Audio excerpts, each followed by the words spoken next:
हैदराबाद में बारिश और सैलाब से मुतासर इलाकों का दौरा करने वाली 5 रुकनी टीम ने आज पुराने शहर के कई इलाकों में घूमते हुए सैलाब की तबाहकारियों का जायजा लिया।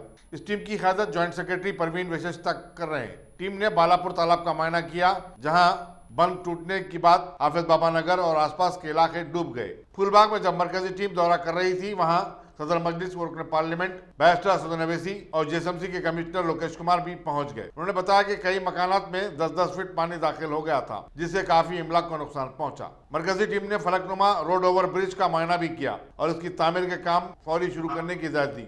जेएसएमसी के चीफ इंजीनियर जियाउद्दीन ने बताया कि ये पुल 40 साल कबल तामीर किया गया था। टीम को बालापुर में मजलिस के कारपोरेटर फाहिद बिन अब्दाद ने तफसीलात से वाकिफ करवाया।